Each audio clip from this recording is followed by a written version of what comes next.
Hey, hello everyone. I sound like a broken record, I feel like, when saying that every time the start of these videos. Either way, it is the end of the month, which means we're going into March. And that means I'm gonna move the microphone a little closer. And we'll cover what I've done in Blender this past month. Uh, so, as per usual, heads. There's been small changes here. Uh, this one is shit, apparently, because that's what I wrote here. And here, I changed my approach. Let's see what my, Grant Abbitts approach. This one is looking kind of weird because I used a new approach of sculpting the heads. And so the first one started to look looked a little bit strange. But I feel like as I was progressing through the heads, like this one has a very it just looks weird in some places. Like the eyes here, yeah, they just look kind of. This one also looks. I can sit and pick up my stuff all day. I guess I'm not. So I changed my method of working with these. I used to start from a sphere, and then shape from the sphere out, and then. But I didn't really get this egg shape, as you can see on these top heads.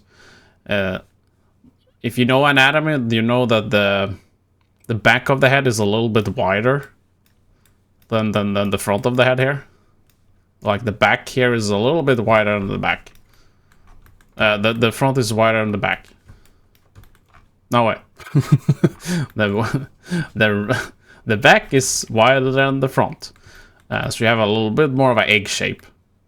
And thanks to the Grant Abbott approach, I have changed and then got more of this egg shape. I still kind of have this like round ball syndrome. But it still looks, they look better. I felt like I always had a problem with the faces being too flat or round, or like, I don't know, I didn't get them right. So I feel like I'm getting them better now. Let's see. There we go. I mean, this one looks kind of weird. But here I also started using less reference materials. And I've still kind of like kept the important features of the face and how, I've managed to like figure out stuff basically. So they're not perfect, but I also like working with less reference materials. I still use them. I still have this one on the side of the monitor always on when I sculpt. But as you see, they all look kind of different. But here they all kind of look the same-ish. So what the Grant Abbott approach is, it's starting with this instead. Starting with this instead of a sphere, and it has helped me getting the cylindrical shape here in the front mainly. That's helped me a lot. And if there's anyone interested in that exact approach, we have it here. Easy faces. There's a little bit overselling it because it's still not easy. I'm gonna try to remember to link this in the video underneath, and so you can go and find that.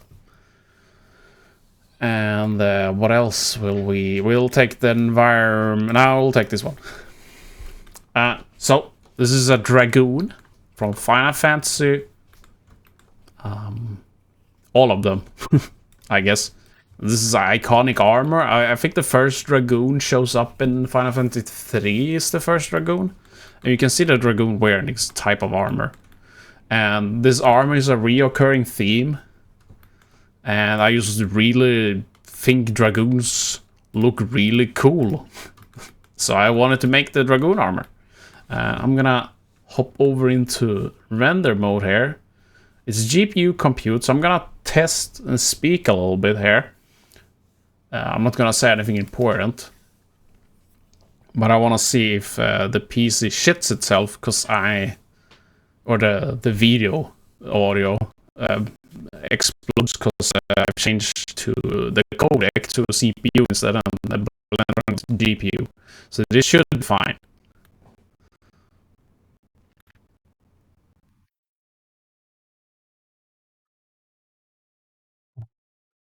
Okay, so the thing I said, if it was messing up, was that I'm running on CPU encoder for OBS when I record the videos, and Blender's running on GPU, so I shouldn't have this weird audio bugs, but I'm not sure.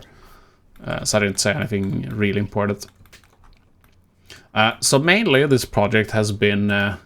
this was a project I kind of just wanted to make. I really want to make the Dragoon armor, not really care about anything else.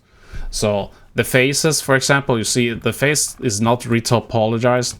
The armor can definitely be more efficient with faces, like you see here. It's not optimal. There's a lot of a very unoptimal sculpt, or it is a sculpt basically. Yeah, it's just high definition. So there's nothing I didn't try to make it for anything. I just wanted to. It's just posed. It's posed this way. I sculpted the body in this way. I noticed afterwards that I feel like the arms are a little bit too long. Gets like orangutan arms, a little bit too long.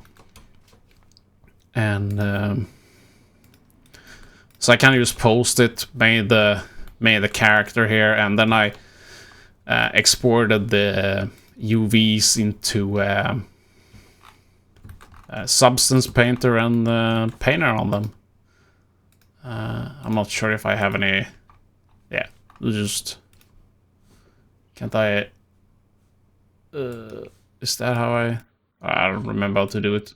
We'll link the item with the UV. I don't know what's going. Oh, it's just a few here. It's I really Substance Paint is really fun. I really enjoy working with Substance Painter. So I guess we can look at that one at the art station here instead, because it's well easier to look at it. So this one's was pretty fun. I've been kind of scared of the armor. Like, it's a very detailed armor, so I've been a little bit like scared of making it. But I feel like in the end it came out pretty nice. I'm very happy. I'm satisfied with this result. And as always, this one is also based on the Final Fantasy XIV Aura characters, or race, which is the race I'm playing in Final Fantasy XIV. So that's why it's an Aura. I could just have made a human instead and not have these dragon-like features. Like the tail and the horns or whatever these are, the scales. She has some scales in her face here as well. I do believe there's one in the forehead here, but you can't see it. So there's just a few stills. The shoes are a little bit strange looking, but I didn't spend too much time on them, to be honest. I'm really satisfied with the Gabolg, which is the name of the weapon. Also very happy with how the face turned out. It's one of the first faces I'm actually very happy with. But yeah, there's still a lot of room for improvement, so I'll keep working on that. And then there's just stuff, more solid views here. I'm not sure what solid views are for when people. I know people upload them, but I'm not sure why. I think it maybe is to see the sharp edges and stuff. And then we will go into kind of what inspired me to do 3D from the start, which is environments. I tried a lot of environments at the start, and I feel like I overwhelmed myself with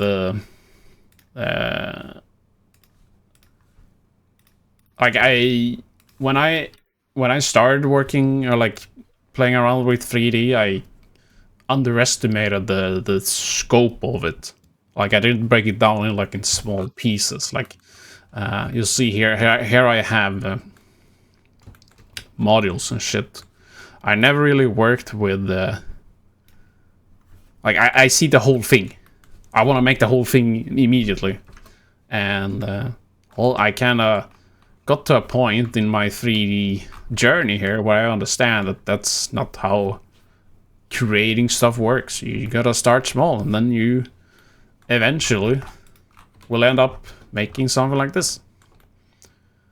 It's also been really fun.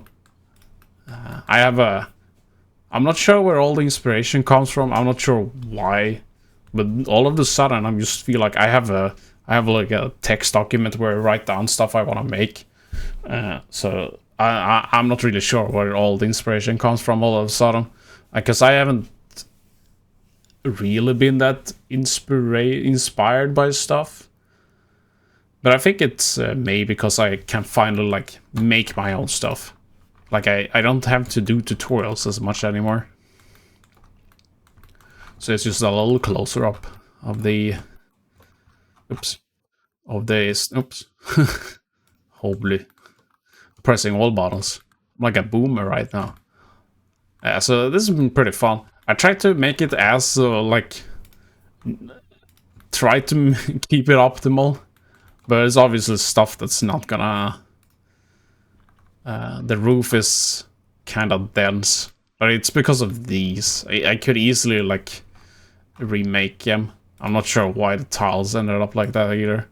Either way, I'm not sure if I can. I mean, I have renders of it, so it doesn't matter. We'll see if I can go into render view here.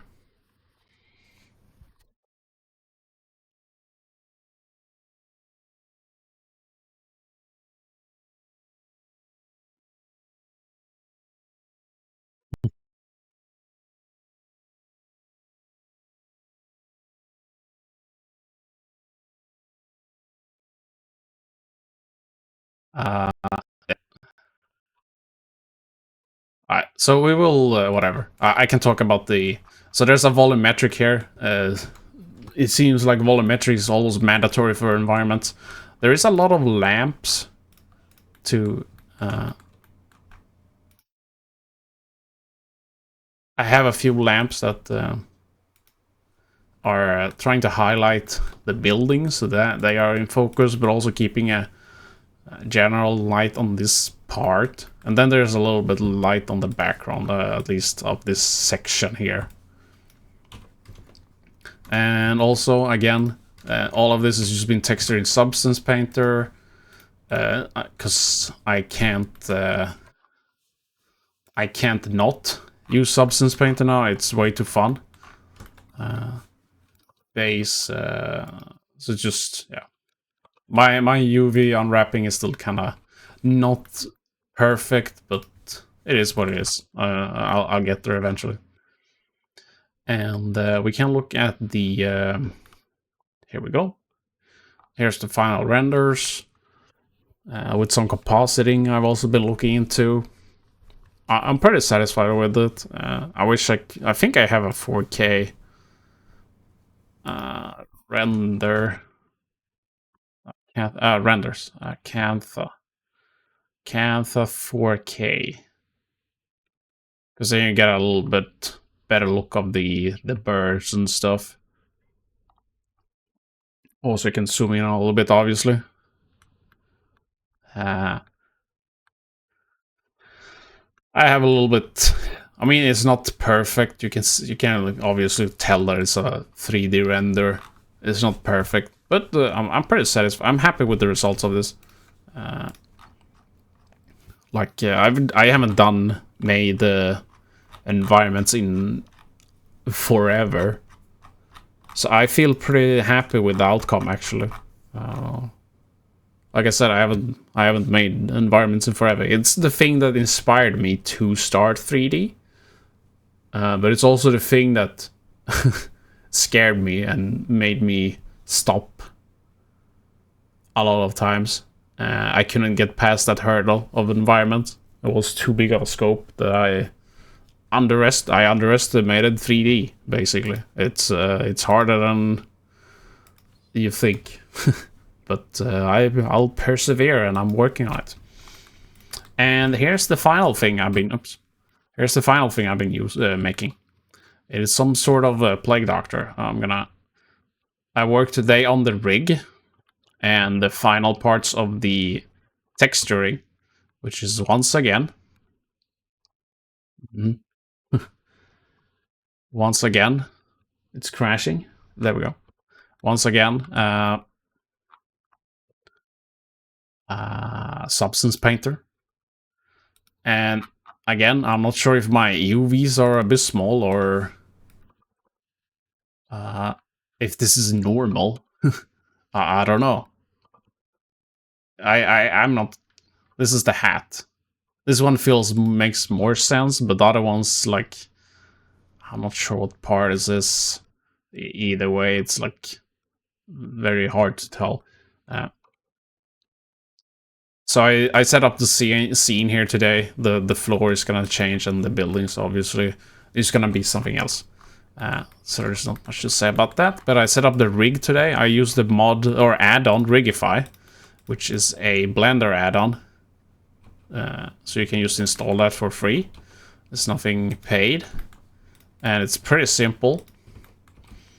And again, if you grant, let's see, grant Abbitts Rigify.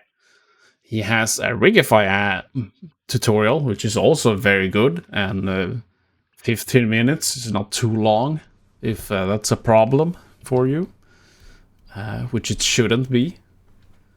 And it gives helps you set up the Rigify add-on and stuff. And for those who knows me, they will know that I've made a Plague Doctor before, and it was kinda ass. And this one is actually, I'm happy with this one. And I'm not sure there's not, I don't really know what to say about this one. I focused a lot on the wireframe here. Let's hide the rig. As you can see, this is very low polygons compared to everything else I've made so far. Also, this is an EV, so it's much cooler because I can view this in real time without like lagging like shit. So I'm gonna continue working on this for the rest of until I'm done, I guess. I'm not sure where the buildings have gone. They're not showing up. There we go. I don't know what to say about this project. It's also been pretty fun. And I've like obviously main focus low polygons and just adding the details through Substance Painter instead. But I've been talking for 19 minutes almost now, so I'm gonna wrap this up. I kinda had a feeling this one would be a bit longer, because I managed to do a lot of stuff this month. I didn't expect to get this far with the Plague Doctor. I didn't plan on showing it first, but now I got so far with it that it's basically done. I wanted to show it. So I'm gonna have the 2 videos of Grant Abbott in the bottom, or in the description, if you're interested in looking at that, because I highly recommend watching them if you're interested in character creation. And I will see you in is it March? I'll never learn March. I'll never learn the difference between May and March. But I'll see you in the end of March, or the start of April, I guess. Take care, everyone.